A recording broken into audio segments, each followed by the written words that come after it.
Hello student, today we are going to discuss the Apriori algorithm. The Apriori algorithm, the name of the algorithm to itself clears that it algorithm in which we use our prior knowledge for taking our next step. Before taking the next step, use our already attained knowledge to decide what in what direction we should go further. Like in now we are coming back to our the topic subject data mining, and when we visit a mall, and normally we see that there are a lot of items and they are certain placed in such a way that like the grocery shops items are placed in a same place are placed at the same, and like toiletries are placed at the certain locations, and by putting these things, there is a strategy in the mind of the shopkeepers. They generally analyze that what kind of things people generally purchase together, and they try to put these items together so that if somebody is has decided to purchase one item, by checking out the item lying just next to it, he purchased the another one. In this way, he get the profit, and by putting the things which are purchased together and side by side, it gives comfort to the customer that they can purchase all the required item with the least movement, and they prefer to shop because these kind of shops are comfortable for the customer, as they can purchase all their desired one with minimum effort. So what is the logic behind associating these things? Generally, in data mining, there is a rule called association rule, which is based on the confidence and support uh, rules, on basis of which we decide that these things should be associated or not. And in a priori algorithm, we use the concept of the association rule for getting the combinations of the item which are related to each other with a certain confidence level. In simple word, we can say that the a priori algorithm, the general logic is behind it that the item which is frequent, then only its superset could be frequent. If the item is not frequent, then its superset cannot be frequent. For example, if the diamond can be um, mined in two districts of the India, then there can't be more than two states which can have the gold diamond mines. So they can be less than two, as it could be possible that both of these two districts belong to the same state, but at most it can be two because both districts may be belong to different state. It is not possible to have four states and two districts.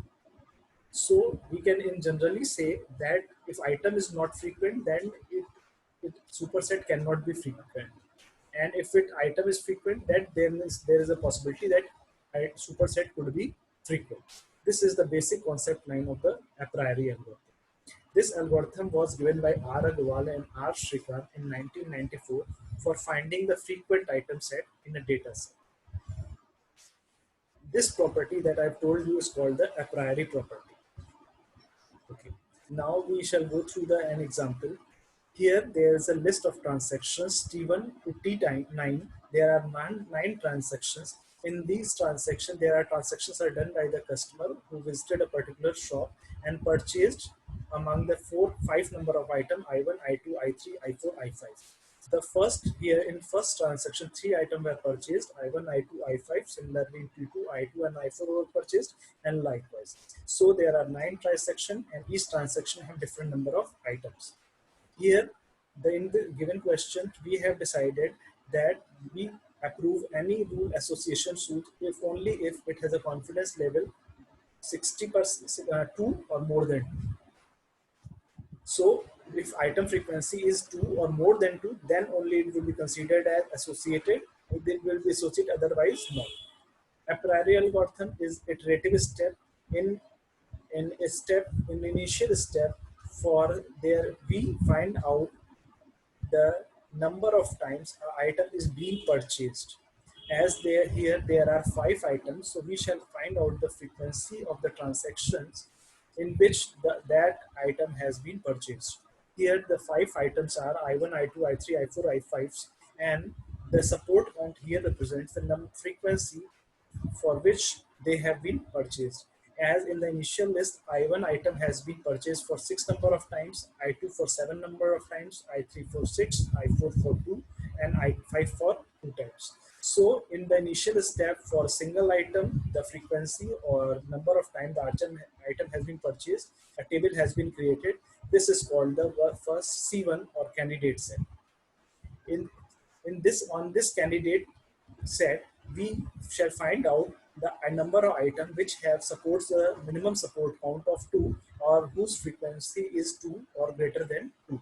So here we find out that all the item I1, I2, I3, I4, 5 has a frequency 2 or more than 2. So all the items are selected and the final resultant list, that is called L1, is the same as that was same as C1. Here again all the item has been selected I1, I2, I3, I4 and I5, and their frequencies are 6, 7, 6, 2 and 2. As I have told you, it is a iterative step. So initial step, in this first step there was a single item. In step number 2 we will shall take the pair of item. In step 2, the same procedure of frequency will be calculated, but this time we shall take the item in pairs. So here in the initial step, the first item combination with item number 2, 3, 4 and 5, I1 with I2, I1 with I3, I1 with I4, I1 with I5, and next the second item I2 with I3, I4, I5.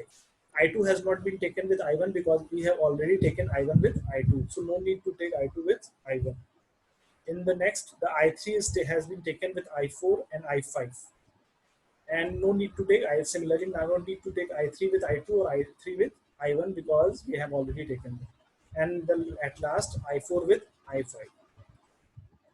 And checking out the frequency here, we note down the frequency when these items are purchased together.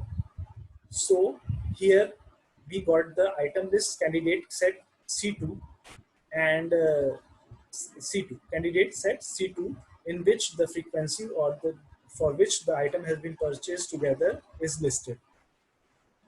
Here the item, now we shall find out that which of these pairs have the support count 2 or more than 2. So the element which qualifies the support count criteria will be filtered out and the list 2 would be created, and in list 2 all the elements with less than 2, like here in I3, I4, I3, I5 and I4, I5 with frequency 0, 1 and 0 have been truncated, and the item set list S2 is like this. In this list, all the items have either associated only because they have support the minimum support count 2 or more than 2. In the third iterative step, we shall take the triplets of the item. In triplet of the item, the step I1, I2 with I3, I1, I2 with I3 and I1, I5 with I2. Here we have not taken I1, I2, I4 because I1, I2, I4, the step here is missing. I2 has a frequency count 1, and here in the diagram, it is directly written the L3 table. In the I1, I2, I4, the frequency is 1, but it has not, it will be truncated as the support count is 2. So only 2 element I2, I3, I1, I2, I3 and I2, I3 of triplets are left with support count 2. And the step 4, we shall go for the 4 set, but I1, I2, I3, I4, here again the support count is I1, I2, I3, I4 is not there. So I1, I2, I3 could not have frequency more than 2. So we can't go further. Here is the main use of the Apriori algorithm, because from the given table we know that the I4 item doesn't come along with I1, I2, I3, I4, whereas I2, I3, I4 is not present in the list. So I1, I2, I3, I4 would also not be in the list.